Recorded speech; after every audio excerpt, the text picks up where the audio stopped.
Hello, folks. Welcome to the Solar Fit Renewable Energy Show. Bill Gallagher back with you again this morning. Give you a weather report.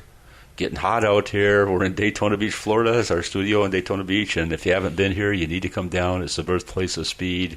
We've got a lot going on. Speaking of speed, I want to give a shout out to our friends at Daytona Dodge Chrysler Jeep Ram for their loyal support through the years, particularly to our driver, Mr. Daniel Dye, competing full-time this year in the Xfinity Series, running with the number 10 for Colleague Chevrolet, and he is doing great. In fact, last week he had a chance to race up in Bowman Gray, one of the NASCAR's oldest tracks, and he raced in the Sportsman Division. And guess what, folks? He came out with a podium finish, first place for Daniel Dye. This week we're up in, where are we? Charlotte. That's right. They got the Indy 500, and they also got the Charlotte 600 going on at the same time. It's going to be a lot of fun. Anyway, glad that we were able to talk about that a little bit. I want to introduce my good friend, Mr. Vince Faulkner. Vince, welcome to the show. Well, good morning, Bill. Thanks for having me today. This is a thrill for me. You know, we're not going to tell anybody where we ran into each other, are we? No, we'll leave that alone. Oh, let's go ahead and talk about that. What's the name of that beautiful place? We were actually sipping a beverage at the Drunken Duck. The Drunken Duck. A little brewery, brew house, brew pub right in Holly Hill. So the Drunken Duck kind of gave that away. Yeah. we could have said we met at Arby's, but that was not the case. No, that's not the truth. So those people are so nice down there. Who are the two guys with the mustaches? So Kurt Strauss is the owner, who's a former law enforcement officer himself, former executive chef, and had a little home set up where he just created beers, invited people to come over. And when the opportunity arose to get a hold of that space down there, he goes, you know what, I'm just going to go full-time making beer, and he's turned it into quite a little place. As a matter of fact, surprise to me, he's a year old in a week or so. And I'm like, where did that go? That's what happens when you're having a couple of delicious cold beers. Yeah, I know. I knew he was in law enforcement because he said, what would you like to drink? I said, anything you want me to drink, sir. But that's one of our favorite places, and we ran into Pam down there, and Pam is going to be catering our 50th anniversary on the 30th of May up at Bicentennial Park. We're going to have a lot of fun there. If you play pickleball, come on by and have some fun with us. What's the name of that other bar that we go to since we got into the bar conversation? Oh, well, I saw you a couple of weeks ago milling through, sipping on a tasty beverage over at the Orman Brewing Company. Orman Brewing Company, oldest and first brewery in Volusia County. 11 years running now. Yeah. No kidding. Okay, full disclosure, I'm not an alcoholic. I'm an inspector. We'll call it that, right? We'll call it inspector. Anyway, you know, Vince and I share a lot of commonalities, and one is our love for dark, wholesome beer. And I think it's really good for you, like, in moderation, everything in moderation. Well, sure, in moderation. Yeah. I mean, if there's a downside to drinking a dark beer, they are the highest calorie counts. So besides the alcohol, the calories can build up. But something that's so well done like that in a craft-style beer, one or two is all you need, and you're satisfied with the flavor and everything about it. Yeah. And both those locations have some really nice crafts. So the hangover really doesn't come to your head. It's what's going over my belt now. Is that what there you go. That's the other downside. I always limit myself to one so I can continue to see my shoes. There you go. Good call. Anyway, Vince, I don't know how we got off on this subject, but anyway, we want to talk about Team Red, White, and Blue today, and you've got some important information to share with us. Where's Lonnie? Well, Lonnie is unfortunately in a conference call this morning. She now works for the organization, Team Red, White, and Blue. When we first spoke, 2017, Lonnie had just started the local chapter of Team Red, White, and Blue, which is Team Red, White, and Blue is a veterans organization, and their focus is social interaction and fitness, keeping yourself in great shape once you separate from the military. Especially with PTSD and TBI issues, they found that exercise is a real game changer with regard to keeping yourself healthy overall, mentally and physically. So she wasn't able to make it this morning, so she sent me in her stead. She goes, don't embarrass me. I said, well, I'll give it everything I got, dear. Well, we miss you, Lonnie. Hope you tune into this. You know, it really, you know, one of the other commonalities is May, of course, is Mental Illness Month. And about 30 days ago, we marched with a bunch of our Navy SEAL friends for the March to Stop Suicide out to the Daytona International Speedway. And that was 98.8 minutes in that march. And it's all about just what you guys are doing. How do you help the veterans as they move from military service back into civilian life? But you guys take it one step further. Everybody in there is in shape. For the most part, we've started programs that take even the least exercising person, somebody that has done nothing. They call them couch to 5Ks. So you literally get you off the couch and help get you trained to go out and do a 5K. You don't have to run. You can walk it. You just got to cover the distance, and everything is geared towards your own capabilities. Team RWB also focuses heavily on adaptive workouts. So we have a lot of our veterans that are missing limbs.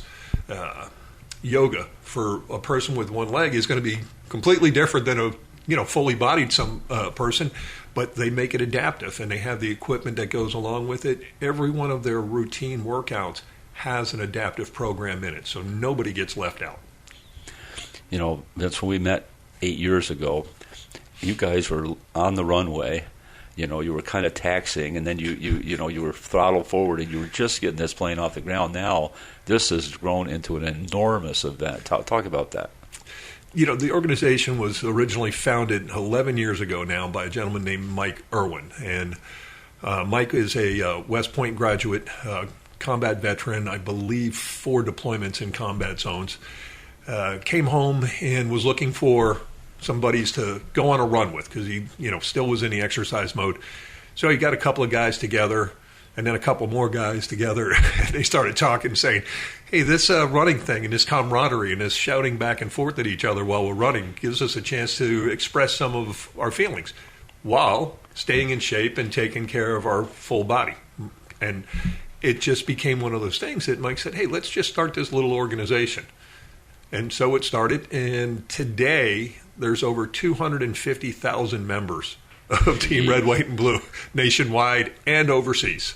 That is incredible. That is incredible. So when we first got involved, it was on the beach in Daytona Beach. Remember that? It was hot. Hot. Oh, my goodness. Was it July 4th? When was July it? 4th, and it was called the Firecracker. The Firecracker 4 and 7 miler. Yes. And you can go a 4-mile run, you can do a 7-mile run, but it was on the beach. Probably not the greatest idea. Even the Speedway got rid of the July 4th daytime race because you would melt out there. But, we still had a lot of people that came out for that. And I think shortly after we first talked, we did a virtual 4th of July race. So you could run on the beach, but you could also run anywhere, okay? Right. That particular weekend race, because of the Daytona chapter, we raised and wrote a check to Team RWB for $62,000 for a single-day event. Most of the people were running it somewhere else. We even had active duty troops in Afghanistan that were running in full packs and sending videotapes back. I thought that was pretty exciting. I said, I think we might be onto something here. Really? So Afghanistan is a lot like Daytona in the summer. It's in the summer, you're going to be like, except we have a beautiful ocean. The only thing I didn't like about the beach run was all the salt that I had on my tongue after that race was so hot. I tell you, when I got through that thing, I was bright red. But talk about the veteran that did it carried the flag. 4 miles. It was 90-something years old or 100? Yep, carried a flag on probably about a 6-foot staff the whole time. Now, let's think about the additional wind resistance of running along holding a flag. And I believe he was 92 on race day. Yeah. And stood up on that podium, and everybody's just sitting here going, I guess I can run. If this guy can do that, I can do that. That was amazing. Bravo to him. We had one of the fellows that worked here, Bill Ruddy, what great guy. We used to have a dog uniform. And he ran that thing in a dog uniform. I'm telling you what, it had to be unbelievable. I couldn't imagine. I challenged one of my friends for one of the beach races. We always make jokes about the T-Rex, with his short arms. It's hard for him to work out and everything. And I said to her, we need somebody to run this race in a T-Rex outfit. She goes, I'm game. So I ordered a T-Rex inflatable. Oh my God. Sent it to her, and she ran 4 miles on the beach in that inflatable T-Rex. Yeah, it looked like a terrarium inside there, when she was done all the perspiration and condensation inside. Yeah, we took the doggy outfit to the dry cleaner to get it, and we drove by the next day. We saw smoke coming out. We came back out. The guy says it caught fire. I had to burn it. We couldn't clean the darn There's thing. nothing you can do. At some point, it's just a lost cause. Anyway, man, you guys do so many things. How about the Old Glory relay? So that has grown itself over the last few years. It just got completed Sunday for the 10th running, forgive me. This particular year, they changed the format a little bit. We still ran a single American flag from the west coast of USA and California all the way to Washington, D.C., just over 3,000 miles. 12 participants ran that flag, okay? They just kept handing it off and just kept moving forward. There were chase vehicles that would follow around. And as we like to mention our sponsors, if I might, BMW USA stepped up and provided chase vehicles, X5, BMWs, so that they were kind of, a pickup spot. They could get some air conditioning, cool off a little bit. But they've been behind us now for a couple of years. They even did the vehicles in a full wrap with the RWB logos and stuff on the side. So big thanks to those guys. But the event went over incredibly well. It ended up at what will be the new memorial for the International War on Terror. So they're building a new memorial out there in D.C., and a lot of the proceeds from this event will go towards that cause. That is amazing. 12 or 16 people? How many people? 12 people carried that flag for 3,100 and some miles. Jeez. So how do you go a couple miles at a time? I mean, how do you... Typically, they're going to run between 4 and 7 miles at a time. This way you can get the other person a chance to catch up. And this goes on all night long. When they were making commentary the other day, they were talking about the RV that they had so the guys could crash in there and get a little rest. And they go, no disrespect to the runners that did this, but can you imagine driving an RV across country at about 10 miles an hour? Oh, because that's impossible. You can't get ahead of these guys, but you couldn't get so I'm like, yeah, that would be just one of those things. It'd be like, oh my goodness, this is going to take me forever to drive that. And but how long did it take? They did the entire event in, what was it, 16 days, I believe, was the time it took them to run this thing across country. And they do 24 hours a day? 24 hours a day. Oh, my Just God, keeps on going. I mean, if you've ever driven cross country with your family on vacation, about day 2, you're like, if you kids don't stop. So imagine doing this adventure, with this whole group of people and the support teams that went with it, chefs making food for these guys, shower locations, and then the chase vehicle catching up so they can get transversed out. So, yeah, it's quite an undertaking in the logistics on something like that. But now it's called they call it OGRE, Old Glory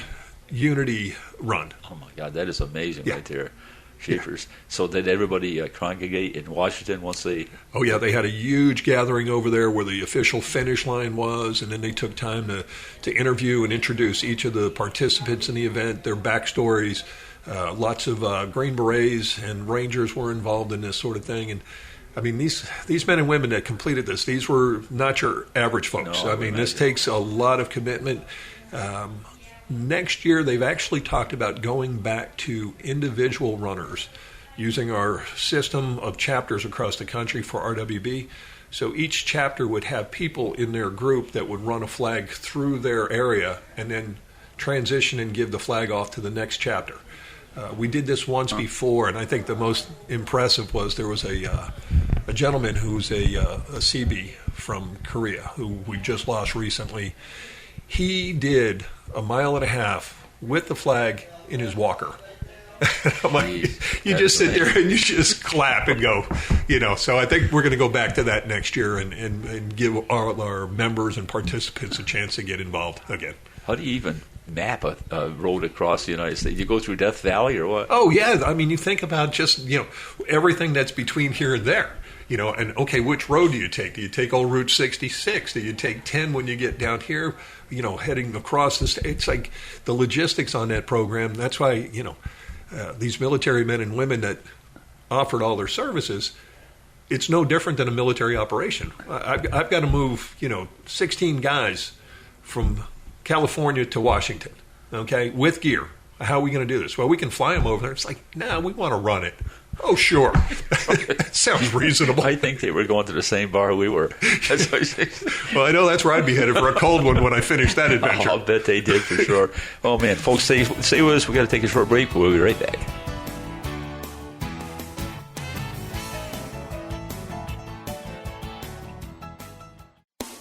Hi folks, Bill Gallagher with SolarFit here. Have you ever thought about utilizing solar power for your home or business? Well, there's never been a better time to plug into the sun and stop renting electricity. How would you like to let your roof start paying you each month? Give us a call at 445-7606. That's 445-7606. Or visit us at solarfit.com and set yourself free. SolarFit your life and set yourself free with the sun's free energy. Hey folks, welcome back to the SolarFit Renewable Energy Show. I'm speaking with my friend Vince Faulkner with Team Red, White, and Blue. I hope you heard the first part of it. If you heard anything about some type of beverages, we're going to erase that later. Don't worry about it. Vince, welcome back. Welcome. Well, folks, if you didn't hear this, you have to go back to our podcast, because what an interesting conversation about people walking from California all the way to Washington, D.C., and that was called... What was that called, Vince? Old Glory Relay. Old Glory Relay. So, folks, if you're out there and you'd like to walk 25 or 30 miles or even a mile, can they participate in this? Yes, well, that'll be something that we're going to be doing again next year. Same event will happen next year, and I'll give you some information on where you can contact us as we start to wrap up here. So let me ask you a question. If somebody down here in Daytona Beach wanted to be part of this, could they possibly participate and say they wanted to run from I don't know, Las Vegas to Salt Lake? I'm just picking a name. But could they participate in that? Absolutely. We've had people in the past that have left our area right here because there was a need for runners as they were coming through Minnesota. And people go, hey, I got some vacation time. I'm going to go up there and take part of this. And as I mentioned to you during the break, one of my greatest memories is a gentleman from right here in our local chapter. Bill was a Korean War veteran, Navy Seabee, and he wanted to participate. And so he traveled to an area where they needed him, and with his walker, he covered 1.5 miles in his walker with an American flag hanging from the side. And you just go, still got game, still getting after it. American hero for sure. Yeah, for sure. Absolutely. Okay, talk a little bit about some of the other things you got going on. Okay, so right here in the local Daytona area, there is a chapter of Team Red, White, and Blue. Now, this is kind of the same model that they use around the country, and we have folks in Palm Coast, we have people over in DeLand, all the way down into the Port Orange, Edgewater area. They get together at different types of events, both social events. I think just the other night they were at Jackie Robinson for a Tortugas game where they get together. The people over there are great. They give us discounted tickets for all our veterans to come out. Everybody's in their Team RWB gear, and we pretty much occupy third base side with I think the biggest crowd we had out there was 92 of us showed up for the event. So this is a continuous and ongoing thing. Since we talked way back when the first time, we established here in Daytona a specialized treatment court for our veterans. Most of the courts throughout the country have teen courts and drug courts and that sort of thing. But the late Judge David Beck recognized a need in his courtroom because he saw a lot of veterans coming through over and over again. And he goes, what's going on? Why are we having so much recidivism with these guys?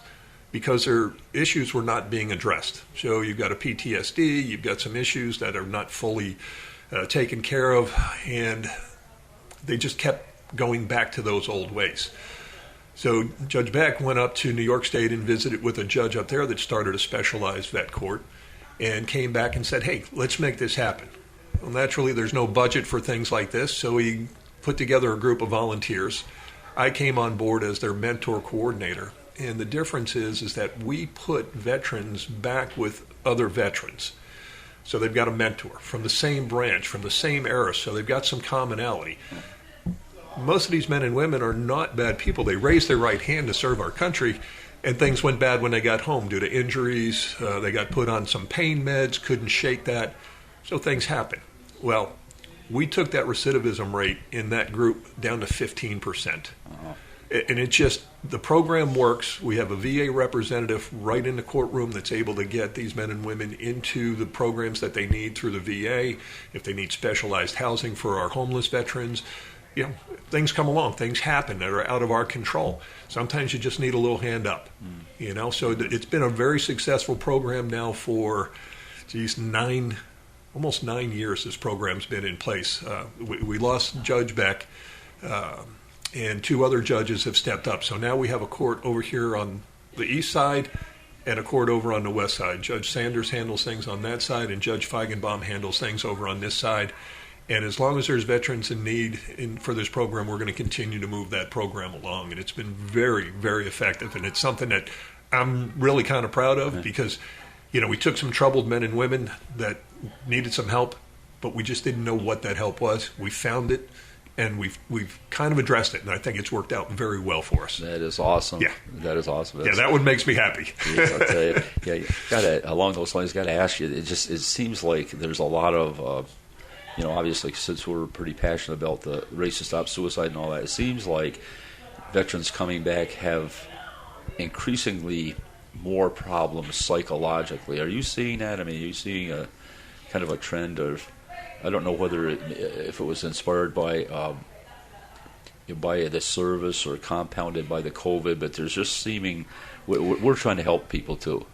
Yeah, it's been a challenge, and the psychological issues are very difficult for a lot of these men and women to come home. As humans, we're not programmed to kill. It's not what we're supposed to do. So just being in the presence of that during wartime, seeing death, being part of it, and having to deal with that. You come back home, they send you, hey, okay, thanks for your service, and you go home, and now you're sitting there going, I never came to terms with this, and now it's coming back. Saw a great episode the other night on 60 Minutes that were talking about the children of disabled veterans. There was a young kid that they focused on in this show who was going through the same PTSD issues that his father was dealing with because his dad was just struggling. Wow. And the kid's like, wow, this is a real problem, and it's an issue. That young man just graduated from the Air Force Academy. Wow. Him and his dad are both doing very, very well. But it's a matter of getting people involved. You can't just let it go. That's why groups like that you were involved with to prevent suicides, Mission 22, those types of groups are very instrumental. And the VA has increased the size of their mental health services in several different locations. That's good to hear. Yeah. So are you familiar with the Beyond the Brotherhood? Yeah. Yep. Another great group of SEALs that are just... They're on it. Some of these guys, I mean, selfless as can be, dealt with their own issues and now trying to help other people through the same issues. That's the cool part, in my world as a Navy veteran. My father was in the Navy. My father-in-law was in the Navy. My son is still active duty. He's got 2 years to go to his retirement. And it's a family. It's this brotherhood and sisterhood where everybody is like, we can joke with each other and we say some horrible things that we'll never repeat on the air. Exactly. And then we laugh and joke and we drink a beer and we call it a day. Yep. But there's also times when you need hold me up. Yep. I need you right now. And one of the things in RWB is the reach out. If you don't hear from somebody in the group for a while, you pick up the phone, you hit them up. You drive by the house, you knock on the door. Let's go get a cup of coffee. How's everything going? Amen. And that's what that brotherhood and sisterhood is all about. And I'm extremely proud to be a part of that and being able to still contribute to our veterans. No, you guys are doing an awesome job. Thank you. Yeah, and it's and even beyond the veteran part of it, everybody needs that, right? Everybody needs a hand every now and then, and don't be afraid to reach out if you're having problems. Yeah, that's one of the new slogans that they came up with. It takes a warrior to ask for help. Yeah. A lot of times, the guys are like, "Oh, I'm a big, strong guy." I'm like, "I don't need anybody to help me out until you do." That's right. So don't be afraid to ask if you need it. Yeah, there's no stigma attached. Don't be afraid. Reach out. Right. Guys, what else you got going on here? My wife Lonnie, who, like we said, works for the organization, gave me 2 sheets of notes here, and I'm not going to go through this because I think we covered the things that we covered. But one of the key messages that she wanted me to point out is that their statement now has changed from when it was. Their mission statement has changed slightly, and now it is Team RWB is forging the nation's leading health and wellness community for veterans. That's the bottom line, health and wellness, and that can be mental health, physical health, all of these things that people think, well, I can use to get in shape. I'm like, yeah, but if the head's not right, just regular, normal civilian folks going, I'm going to join the gym in January and I'm going to go. And then on January 16th, they're done and their membership continues for the next 11 months. I'm like, damn it, I still got to pay for that. So it's a battle. You have to keep at it, and you got to keep going, and that's why we work together through this thing. And it's been a very effective message. The cool thing about Team RWB is that it was founded by veterans, for veterans, but we are welcoming, and we appreciate all our civilian volunteers that are sympathetic. Everybody knows somebody, pretty much, that was in the military. Yep. A cousin, an uncle, a brother, a sister, somebody, and go, hey, I didn't serve, but I'd like to be a part of helping. It's like, Exactly. thank you. Thank you. And I will say one last thing. I don't know how your time is there, Bill, but one of the things that we hear a lot is people walking up to a veteran and saying, hey, thank you for your service, which is fantastic. But take it one step further.